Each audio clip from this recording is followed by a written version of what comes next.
Ketika kita meyakini satu kebenaran secara logis, tetapi ternyata secara realita itu berbeda, maka kebenaran yang akan diterima adalah kebenaran realita. Itu yang kemudian kerap kali terjadi dalam agama. Sebagai contoh, misalkan dalam Al-Quran disebutkan adanya api di bawah air. Itu kan secara logika tidak ketemu. Karena apa? Karena sifat api dan air itu bertentangan. Maka tidak mungkin akan bertemu. Tetapi hal itu dibuktikan dengan adanya penemuan bahwa ada gunung berapi di bawah lautan.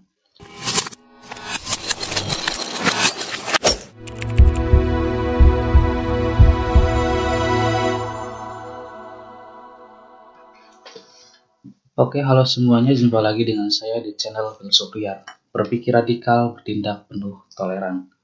Jadi kali ini kita akan bahas satu materi tentang teori kebenaran.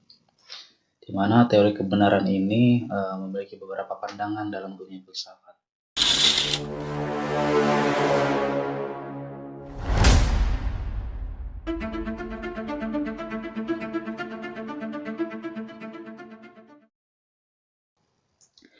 Secara sederhana bahwa kebenaran itu kan sesuatu hal yang dapat diyakini ataupun sesuatu hal yang bisa dibuktikan.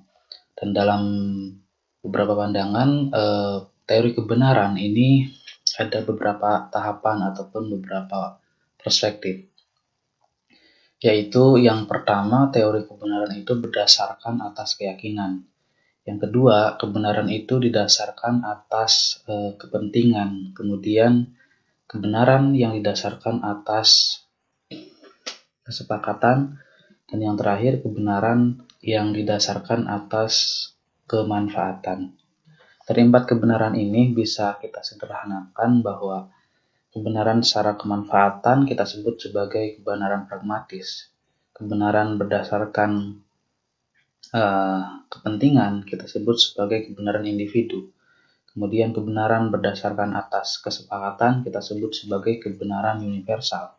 Dan yang terakhir, kebenaran berdasarkan keyakinan kita sebut sebagai kebenaran agama. Kemudian yang menjadi permasalahannya adalah ketika kita lihat fenomena dalam masyarakat, kerap kali kebenaran itu berbenturan antara satu dengan yang lainnya. Sebagai contoh, misalkan ketua kampung ataupun kepala desa telah memberikan kesepakatan bersama untuk tidak melanggar aturan-aturan yang telah disepakati di desa tersebut. Dan hal ini kemudian bertentangan dengan kepentingan seseorang yang mengakibatkan akhirnya kebenaran umum ataupun kebenaran universal ini bertentangan dengan kebenaran pribadi tadi ataupun kebenaran individu karena perbedaan kepentingan yang mengakibatkan satu kebenaran lain dengan kebenaran yang satunya itu saling berbenturan. Lalu apakah kebenaran itu memang memiliki satu ruang masing-masing sehingga terjadinya perbenturan antara satu kebenaran dengan kebenaran yang lainnya?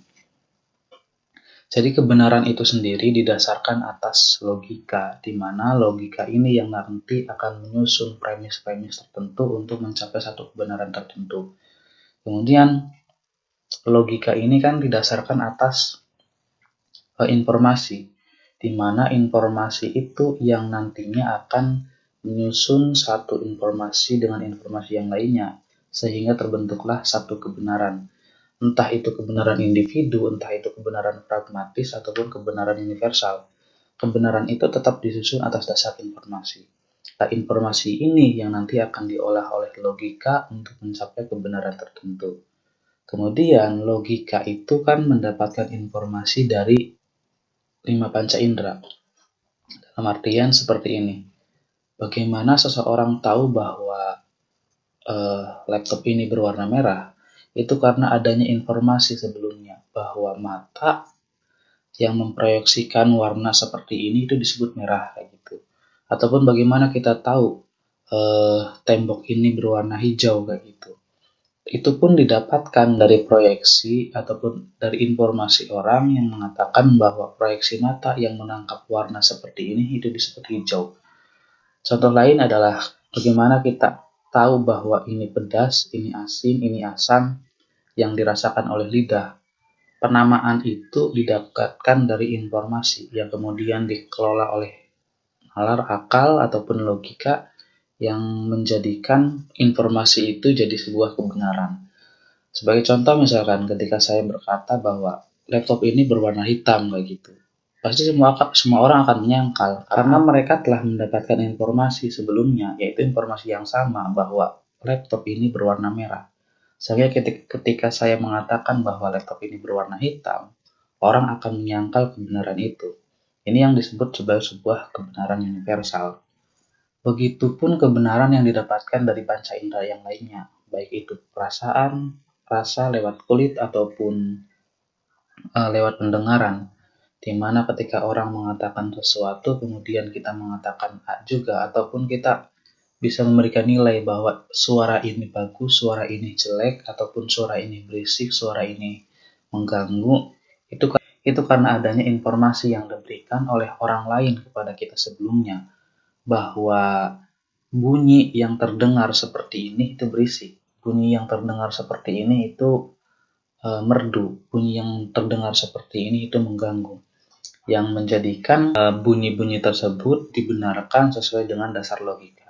Kemudian karena kebenaran itu didasarkan atas logika dan informasi, maka banyak terjadi perbenturan di mana adanya perbedaan informasi yang mengakibatkan orang itu menganggap bahwa kebenaran yang sejati itu bukan kebenaran yang dikatakan orang lain karena perbedaan informasi tersebut. Sehingga mengakibatkan bahwa kebenaran yang didapatkan dari logika itu tidak mutlak, ataupun kebenaran yang sifatnya golongan atau sementara. Kita contohkan seperti ini. Ketika kita berjalan kemudian menemukan sebuah pohon kayak gitu. Terus kemudian saya berkata bahwa ini namanya pohon kayak gitu. Kemudian orang Sunda mengatakan bahwa ini bukan pohon tapi kai. Bahasa Sunda dari pohon itu kan kai. Kemudian orang Jawa mengatakan bahwa ini bukan kai tapi ini wit. Bahasa Jawa dari pohon itu adalah wit. Kemudian orang luar ataupun orang Inggris mengatakan bahwa ini tree. Tree adalah bahasa Inggris dari pohon tadi. Sekarang pertanyaannya adalah, mana nama yang paling benar untuk menyebutkan wujud dari yang kita sebut pohon tadi?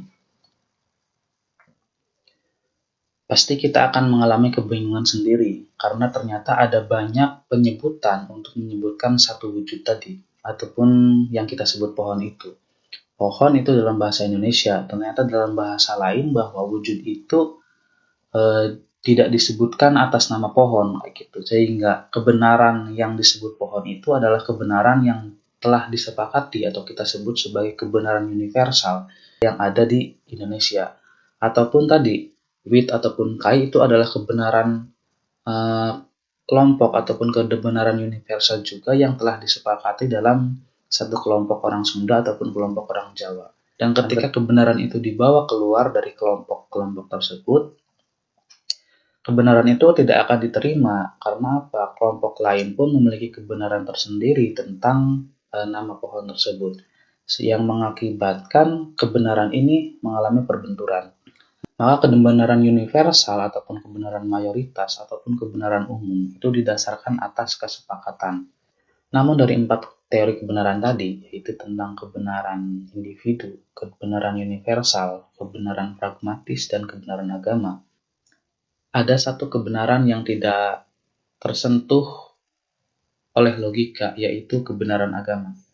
Di mana kebenaran agama ini kita sebutkan sebagai kebenaran mutlak. Dan 3 kebenaran yang tadi yang berdasarkan logika kita sebut sebagai kebenaran perspektif. Ini untuk menyederhanakan pembahasan kali ini. Pertama, kenapa kita sebut kebenaran agama sebagai kebenaran mutlak? Karena ada banyak hal-hal yang tidak bisa dinalar dan dilogiskan yang terjadi dalam ruang lingkup agama, yang kemudian itu terjadi secara realita. Ketika kita meyakini satu kebenaran secara logis, tetapi ternyata secara realita itu berbeda, maka kebenaran yang akan diterima adalah kebenaran realita. Itu yang kemudian kerap kali terjadi dalam agama. Sebagai contoh, misalkan dalam Al-Quran disebutkan adanya api di bawah air. itu kan secara logika tidak ketemu. Karena apa? Karena sifat api dan air itu bertentangan, maka tidak mungkin akan bertemu. Tetapi hal itu dibuktikan dengan adanya penemuan bahwa ada gunung berapi di bawah lautan.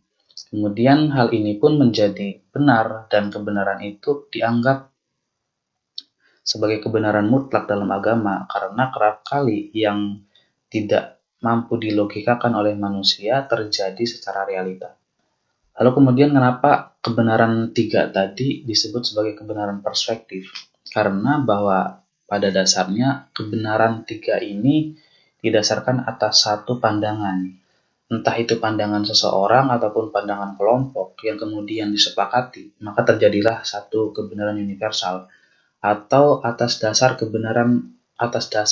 pandangan seseorang yang kemudian itu diyakini, diamalkan menjadi sebuah tatanan nilai dan jadilah sebuah kebenaran. Ataupun secara pragmatis, di mana kebenaran itu tentunya akan memiliki nilai kemanfaatan yang dirasakan oleh semua orang, sehingga 3 kebenaran ini kita simpulkan menjadi satu, yaitu kebenaran perspektif.